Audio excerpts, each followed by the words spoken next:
They whispered through keyholes, behind gloved hands, in trembling voices that barely escaped the lips. Don't go near the Crimson Parlor after dark. But no one ever said why. No one ever dared, until the screams started leaking through the walls. Until women began vanishing without trace. Until the Everhart Sisters opened their doors to high society and high society never came out. Pause. Beat. You were never meant to hear this story. In fact, most never did. It was buried, gutted from the archives, cleansed from the newspapers, silenced by the very hands that funded it. But the blood never fully dried. You see, there are places in American history where reality bends, where the veil between civility and savagery thins. Just enough for monsters to smile through. The Everhart sisters weren't madams. They weren't murderers. They were something far older, something that took root long before the brothel ever opened its doors in 1884. But here's the part that should scare you: most powerful men knew. They funded it, they visited, some never left. So now I ask you, are you ready to descend? Because once you know what happened inside the Crimson Parlor, you cannot unknow it. You will begin to see the same rituals, the same masks, the same patterns, everywhere, hidden in plain sight. This isn't just about a house of 90 deaths. This is about the kind of control that turns blood into currency. And the women who mastered it, before vanishing into the very institution they helped shape. Come closer. We're just getting started. They were born in silence, not just into it, of it. Beatrice and Lillian Everhart weren't daughters of a family, they were assets of a design. No birth certificates, no census entries, no record of a father.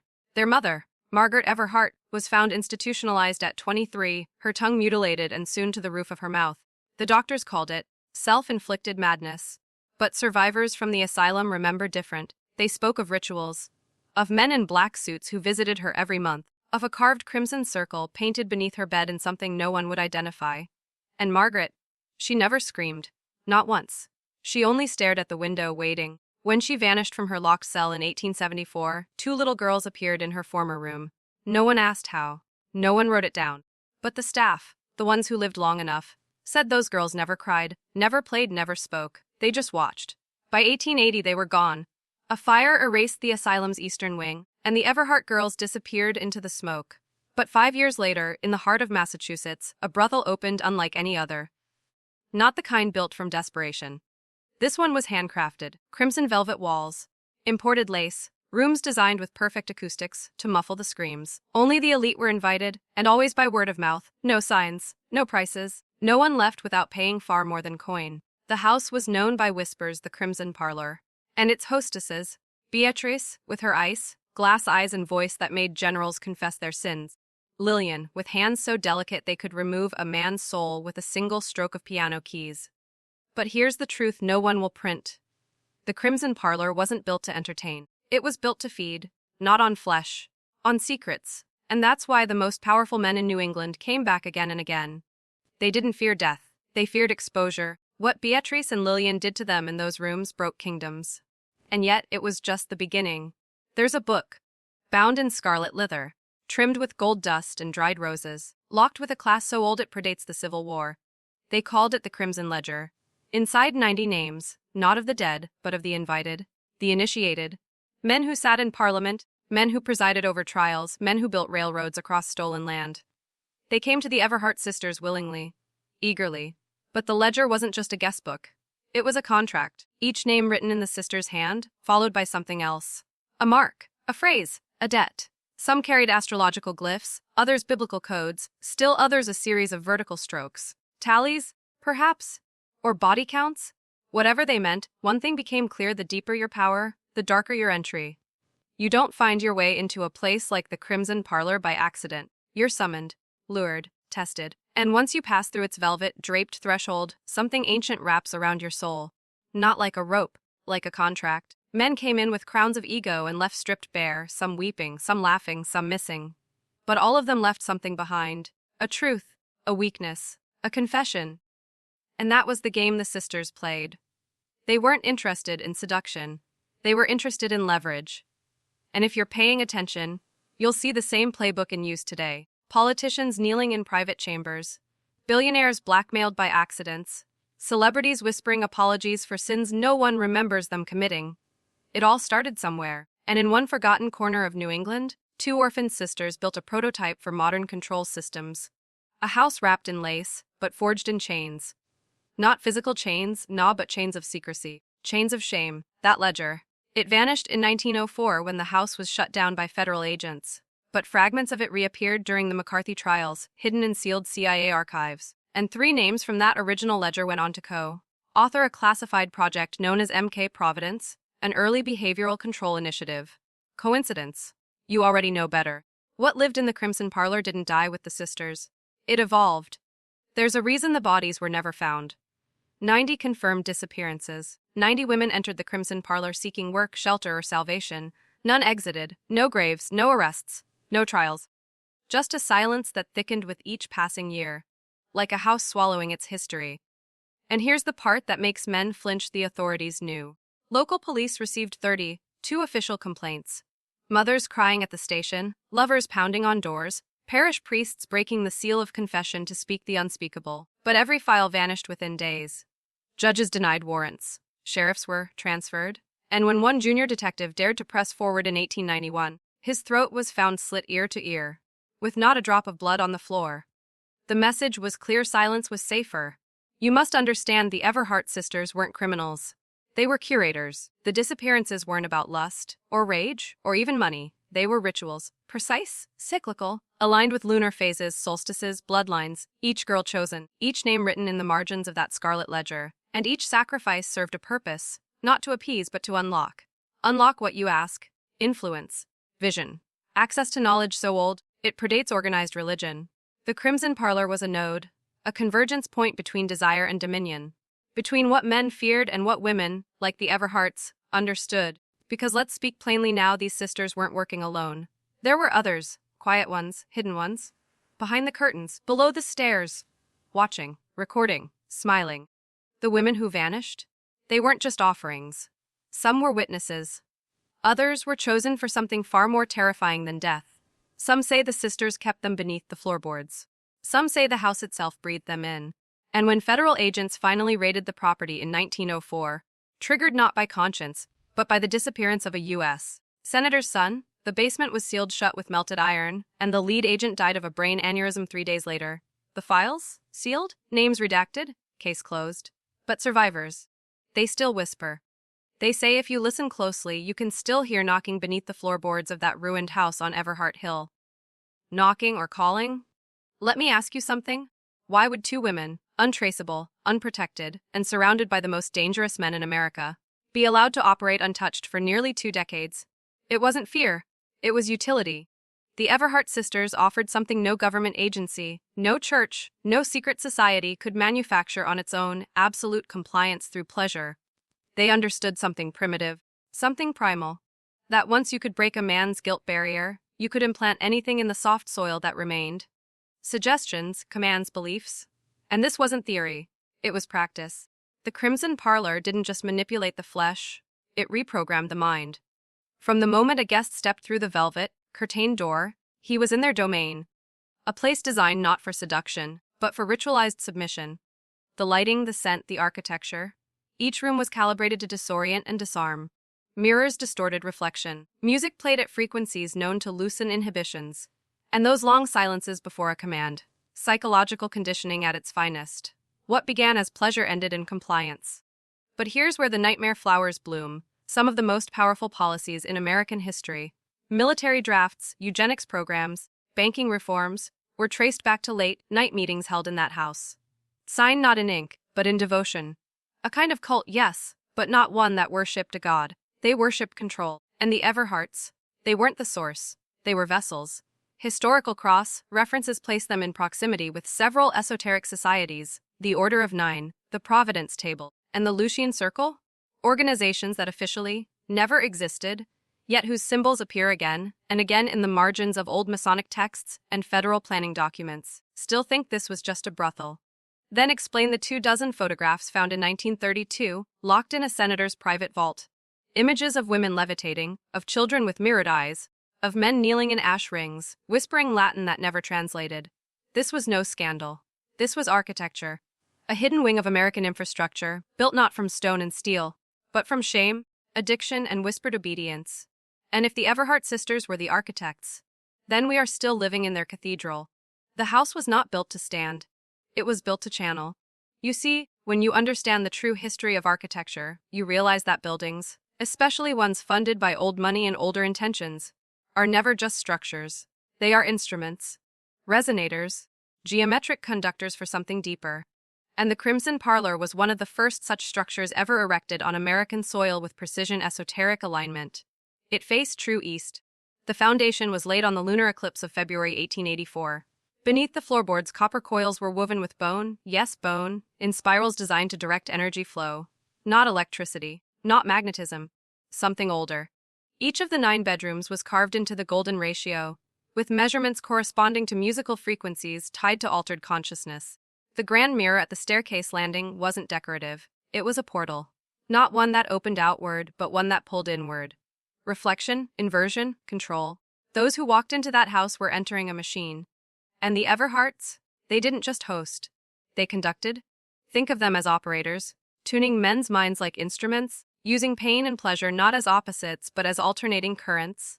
One to unlock the psyche, the other to bind it, and the 90 women who disappeared. Each one selected not for beauty, not for submission, but for signal clarity. Bloodlines traced through obscure genealogies. Traits linked to sensitivity, obedience, ancestral trauma. Some connected back to Puritan cults. Others to orphanages with unnaturally high infant mortality rates. They were born to amplify and die. Now ask yourself, why was the house razed to the ground just 3 weeks after its final raid? Because a building like that, if studied too closely, reveals too much. The blueprints were confiscated by a newly formed division of the Office of Naval Intelligence, later absorbed into a project known as Paper Veil, a domestic silence protocol for locations deemed psychically hazardous. You've never heard of it. But its fingerprints are everywhere: shuttered schools, collapsed hotels, forgotten asylums, the same geometry, the same sigils, and always the same ending: fire, ash, silence. The Crimson Parlor was not destroyed to erase the sins committed within. It was destroyed because the machine was waking up, and someone wanted to keep it sleeping. In 1947, a memo circulated among 5 men. 5 men whose names never appeared together publicly: military, intelligence, banking, and one from the Vatican's American office. The memo was handwritten. It read, "They did not die. They converted. Their roles have changed. Their function remains." That memo is now housed, redacted and rotting, in a vault beneath Langley. Misfiled, of course, under Urban Legends, Eastern Folklore. But I've seen it. And so have others. Researchers who vanished. Archivists who quit. One man tore out his own eyes 6 months after reading it. Why? Because it wasn't just about the sisters. It was about replication. The Everhart model, ritual, pleasure, subversion, compliance, became the foundation for a psychological framework replicated in dozens of covert programs throughout the Cold War. Not just in brothels, but in schools, studios, churches. Anywhere secrecy and submission could be seeded. But here's the riddle they never solved. Because they refused to look deeper, the sisters didn't invent the method. They inherited it. What lived in them, through them, was ancient. A pattern, a principle. An intelligence that moves sideways through bloodlines and broken systems. It doesn't possess, it replicates. It doesn't ask, it substitutes. Every generation, it finds new hosts. And here's where it gets worse. Survivors of those Everhart echoes, as classified docs later call them, report the same things. The same rooms, the same music, the same smiles. Like the house never burned, like the sisters never left. One woman, code-named Mayoral, was found in 1962 speaking fluent Latin in reverse, carving the name, Beatrice, into her thigh again and again. She had never read the Everhart files, never seen a photo. But she remembered, implanted or inherited. They still don't know. But I'll tell you what the architects of modern psychological warfare did learn. Control isn't maintained through surveillance. It's maintained through symbolic reenactment. And the Everhart blueprint, it worked, too well. Which is why it's still in use, hidden in media, religion, education, and entertainment. Not the content, the structure, submission, ritual, reward. Just like the Crimson Parlor. Just like then. Still think you're free? Look around you. The parlor never closed. It simply moved. It wears a suit now. It teaches. It heals. It offers you truth. Just enough to keep you kneeling. Look at the spaces you walk through every day, pews aligned like subservient rows, desks facing a singular voice, a stage raised like an altar. What you're witnessing is not coincidence. It is ritual geometry designed for compliance. Every modern institution is a refined echo of the Crimson Parlor. And just like the Everharts, these systems don't punish you with violence. They seduce you with symbols. They make obedience feel beautiful. That's how control sustains itself, not through war, through design. You were trained to crave reward grades, promotions, likes, salvation. You were conditioned to associate ritual with virtue, whether that ritual was prayer, pledge, or policy. But you never asked who wrote the ritual, who owns the altar, who holds the pen behind the curtain. The Everhart sisters understood this on a level most men can't even speak of. They didn't invent domination. They revealed it in its most honest form, voluntary enslavement. And this is where it becomes unbearable for many men. Because we've been taught that strength comes from rebellion, from standing alone, from fighting the visible enemy. But the real enemy is the architecture of your comfort. The room that flatters you. The system that includes you. The reward that follows rules you never wrote. That is how the machine survives, by convincing you that your cell is a sanctuary. So here we are, a century later, still living within the crimson echo. Still offering pieces of our soul for applause. Still silencing those who see too clearly, too early. And now it's your turn to decide. Will you participate? Or will you wake up? Comment below to break the illusion. I see the velvet cage. Type it twice. Let the algorithm know who escaped. Let the others wonder why. You've felt it, haven't you? That tug in your mind? When something doesn't sit right, when the narrative feels too smooth, too scripted. That sensation isn't paranoia. It's residue. The trace chemical of something older trying to lift the veil. But every time it begins to rise, your programming kicks in. Distraction, doubt, discredit. That's not an accident. The Everhart model pioneered something that governments now use on a global scale: induced self-policing. A system where the subject corrects himself before authority even intervenes. You silence your own rebellion. You swallow your own questions. You laugh at your own curiosity. Just to stay socially safe. They don't need whips. They gave you mirrors. And every time you check your reflection, your social image, your reputation, your approval rating, you reinforce the cage. Because the house doesn't need to exist physically anymore. It lives in your mind. But here's the part they can't control: awareness spreads like fire. And fire was the one thing the sisters feared, not because it destroyed, but because it revealed. When the Crimson Parlor burned, it exposed floor plans, passageways, etchings beneath wallpaper, maps. Maps to other locations, sister sites, safe houses for the same rituals. And every map led to another mirror. But most men didn't look. Most men saw fire and turned away. Because awakening has a price. It costs you comfort. It costs you friends. Sometimes it costs you your name. But it gives you sight. The Everhart sisters didn't want to rule the world. They wanted to engineer it, quietly, through lineage, through leverage, through shame. And now, a century later, you're still playing your part in their performance? Dancing to a song whose composer you never met, craving rewards you were conditioned to desire, fearing punishments that were scripted before you were born. But if you've made it this far, something in you already cracked. That's good, because the men who built this machine fear the ones who stop applauding it. There was a basement beneath the Crimson Parlor. But the public never saw it, even the men who thought they were powerful. The judges, the senators, the warlords. They were never permitted below the velvet floor. That realm was reserved, sacred, sealed, and when the house was raided in 1904, the staircase to the sublevels had already collapsed. Or so they claimed. But here's what we know. There are references, brief, terrified mentions in private letters, of a room called the Crimson Root. A place where names unwrite themselves, where voices echo before you speak, where mirrors reflect what you fear most. A place built not for pleasure, not even for control, but for transfer. We're not just talking about torture. Not hypnosis. Not seduction. No. What happened in the root was something else entirely. Transference of will. Imagine being stripped of everything that made you you. Your doubts, your defenses, even your internal voice. And having something older placed inside. Something cold. Something patient. Not possession in the Hollywood sense, but occupation.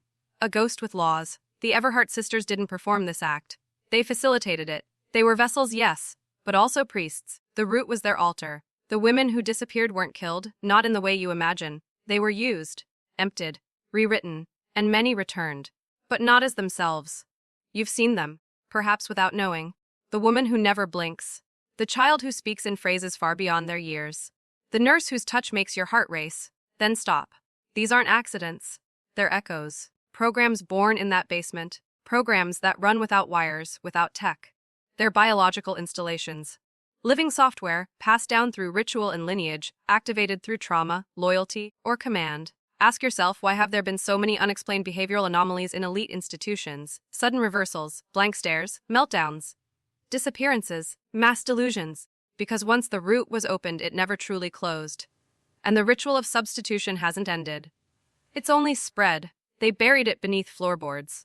But now it's in the bloodstream of nations. They always come back changed. It's a pattern that repeats generation after generation.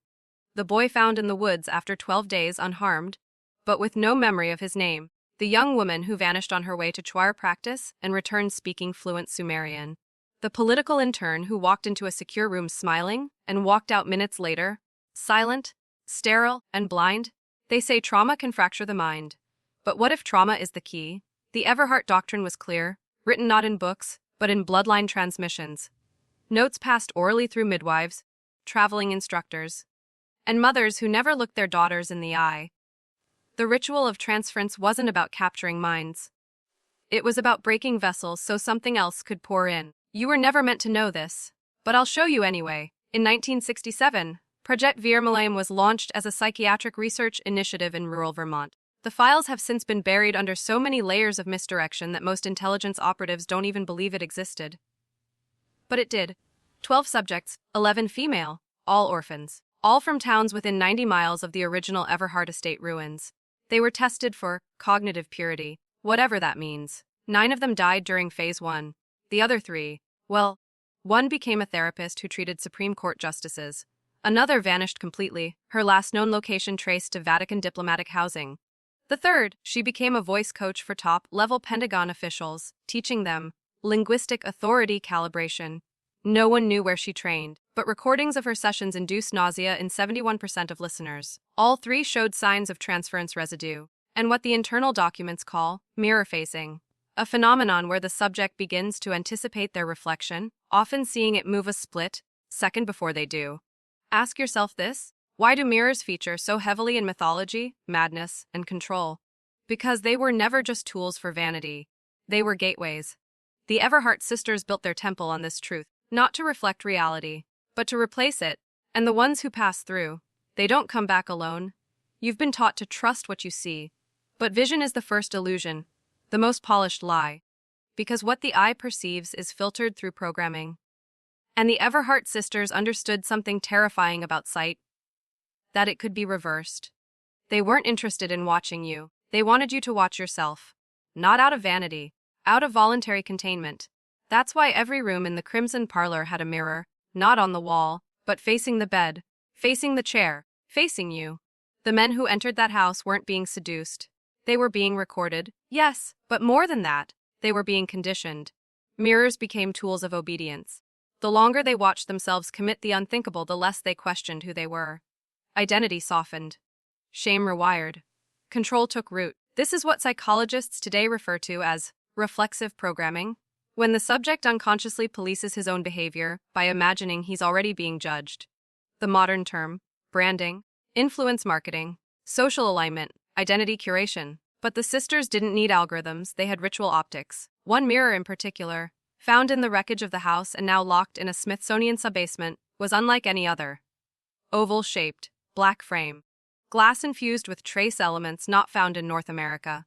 When you stood in front of it for more than 3 minutes, your reflection didn't just mimic, it began to lag. Move independently, smile when you didn't, speak when you hadn't opened your mouth. The technician who logged the mirror's transport later confessed, in a padded cell, that he was haunted by his twin. Not in dreams. In daylight, he said. It learned my habits. It didn't want to copy me. It wanted to replace me. This is what the Everharts built. Not a brothel, not a cult, but a mirror maze for the soul. And you've been living in it your whole life. Every screen you stare into, every image of yourself you adjust, every moment you seek reflection, is a moment you become reflectable. And that's how they enter. You want to know the final stage. It's not death, it's replacement. Not of the body. That's crude. That's amateur. The Everhart design was never about possession in the dramatic sense. It was about constructing a new internal alignment. Slowly, gently, willingly.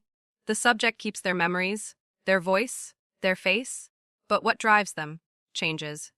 This is what's known in deep classification files as the switch doctrine. A psychological mechanism by which a person retains the shell of their identity, while the core operating system is overwritten, not by force, not by implant, by consent, and the consent is always hidden in the illusion of choice. That's how the Everharts did it. They didn't make men kneel.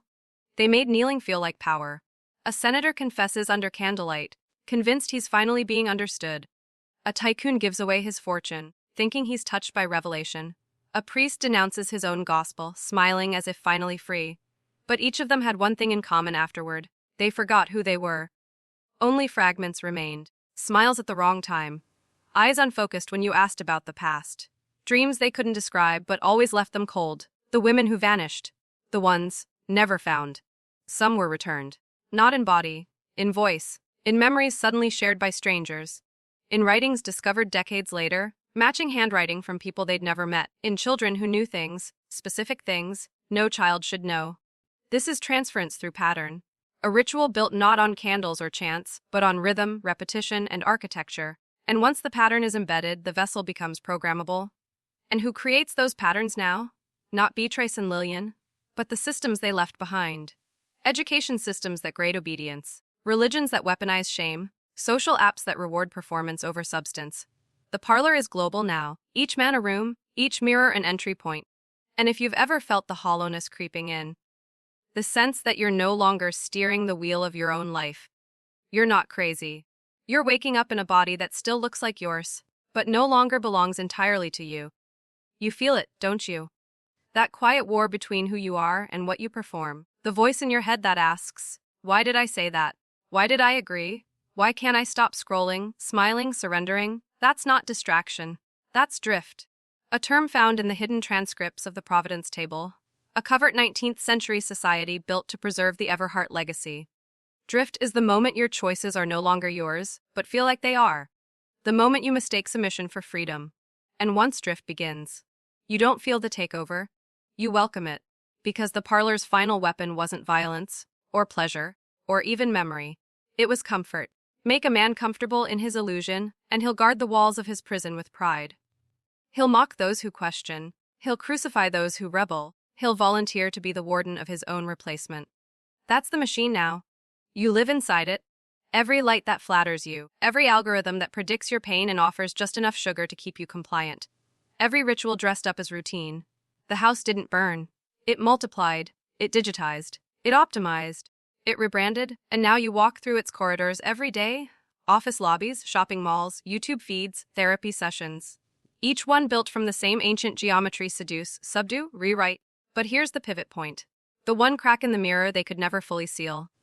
You are not just a vessel. You are a mirror, too, and mirrors? They reflect both directions.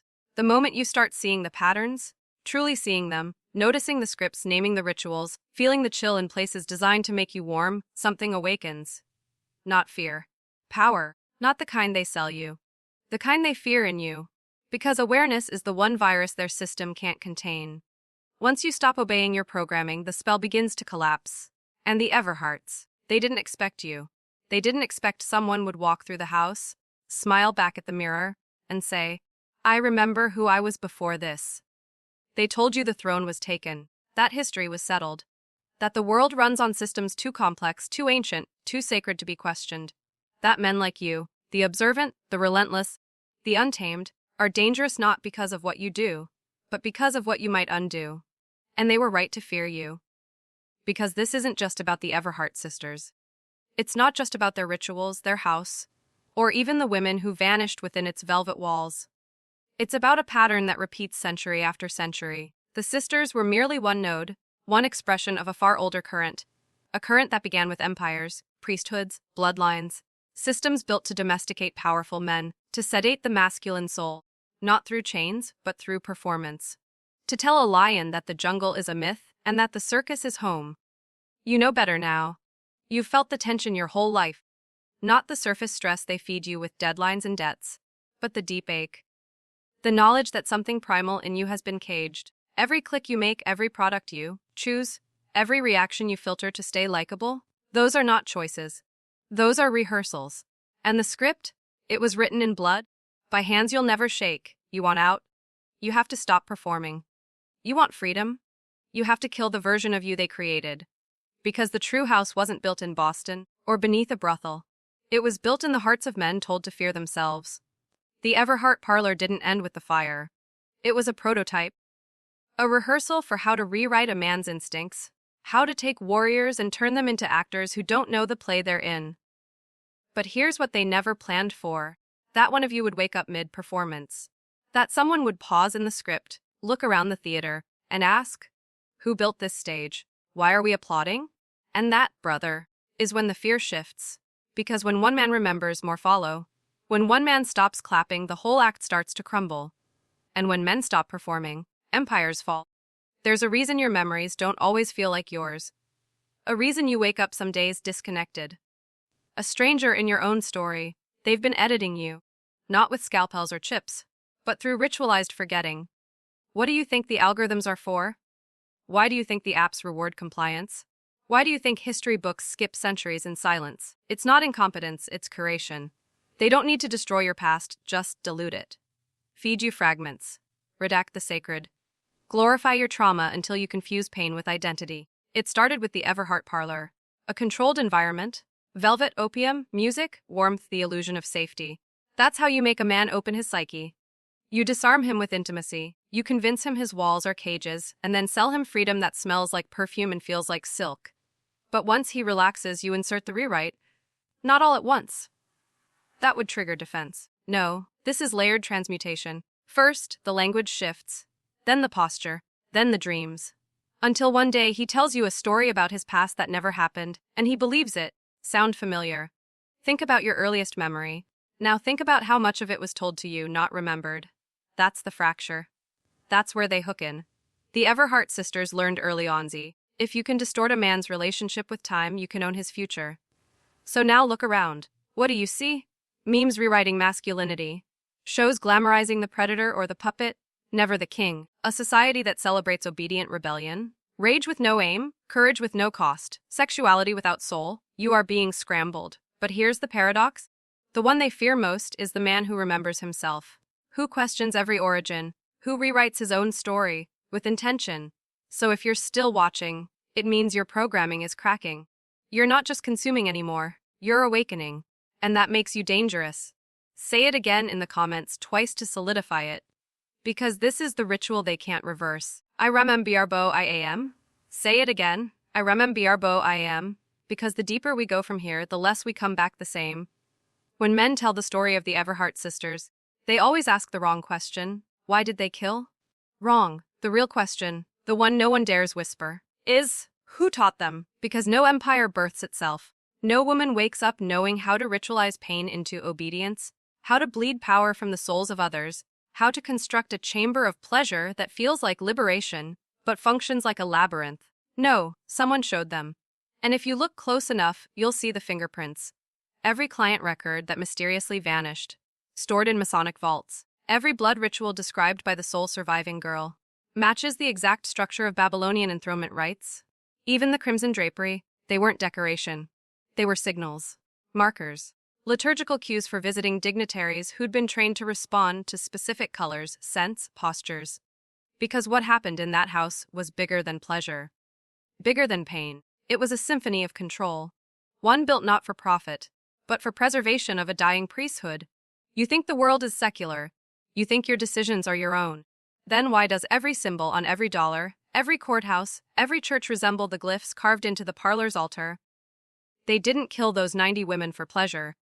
They offered them, each one matched to a correspondent in an opposing lodge, blood for elevation, suffering for clarity.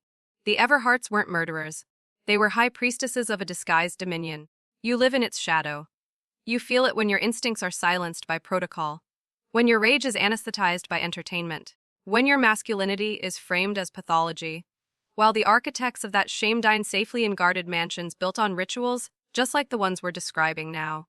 You want power? Start by asking who you cannot criticize. Start by questioning the structures that never collapse. What's eternal is protected by blood.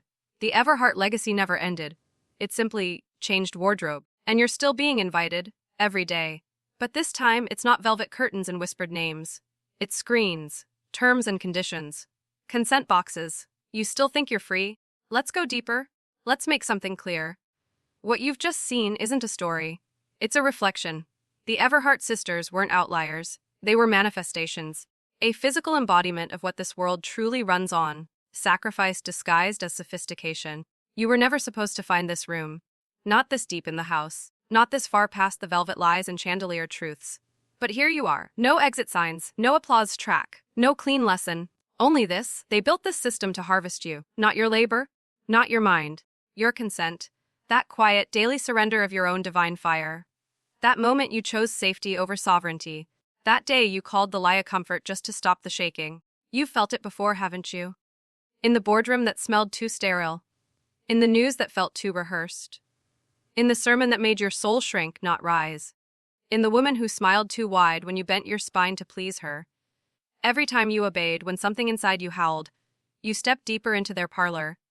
Understand this, the Everharts were initiators.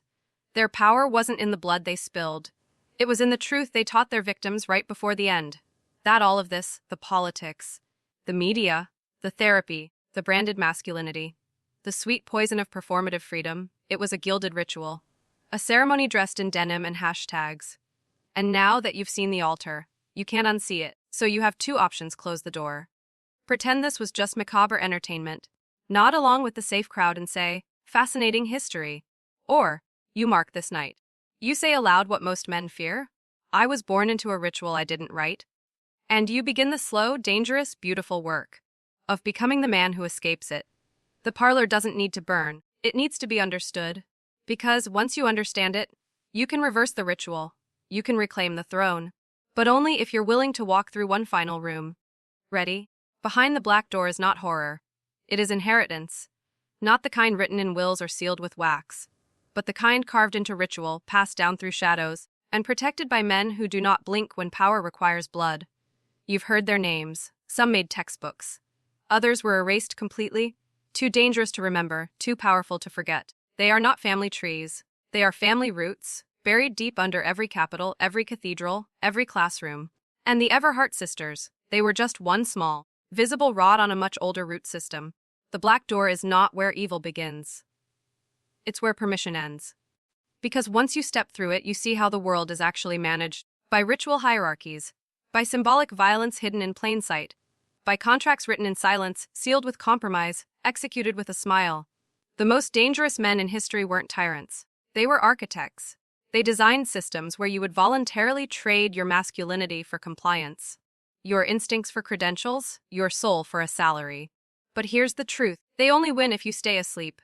The Everhart's brothel was never about sex or death. It was about initiation, into a deeper knowledge, a darker current, a higher price. And now, whether you realize it or not, you are standing exactly where every man must, one day. In front of the mirror, behind the mask, beyond the myth. The Crimson Parlor is just a metaphor for the whole damn machine. The rituals are still alive. But so are you. And if you're listening this far, you're no longer one of them. You're something else now. Not a victim, not a watcher, but a man with the power to unwrite the script, to rewire the altar, to bring the fire that finally ends the ritual. But there's one more room, the final initiation, and it's not for everyone. Welcome to the final chamber. If you've made it here, you're no longer audience. You're no longer man in the machine. You are the anomaly. This is the room no one speaks of. Where secrets aren't kept, they're transformed. Where men are stripped of myth, of comfort, of lies, and shown what power actually costs. It is not wealth, not violence, not legacy. The real price of power is clarity, clarity that crushes, clarity that isolates, clarity that no one ever thanks you for. Because once you see how the rituals work, how history repeats by design, how trauma is engineered, how every institution is a polished cage, you can never go back, not to softness, not to safety, not to illusion. That's why the world distracts you with noise. So you never feel what you're standing in. But the Everhart Sisters didn't make that mistake. They didn't run. They didn't repent. They knew the parlor would live on, not in brick or lace, but in systems. They knew the dead don't disappear. They become symbols. They become architecture. They become you if you dare. So here's the final truth. You were never meant to just watch this story. You were meant to walk into it. To absorb it. To become the weapon it forged. The world isn't broken. It's working exactly as it was built. And now that you know that, now that you've crossed every threshold, uncovered every whisper, and faced every mask, you have only two choices: shut the door. Pretend this never changed you. or burn the house down from the inside. Because the Everhart legacy was never about murder. It was about initiation into forbidden perception. And perception once widened cannot be shrunk again. This is the final moment. If you feel it in your spine, if something ancient stirred inside you tonight, then type in the comments, "I never left the Crimson Parlor." I never left the Crimson Parlor. Say it twice, not for the algorithm, but for the war that's coming. We'll know who you are, and more importantly, so will they.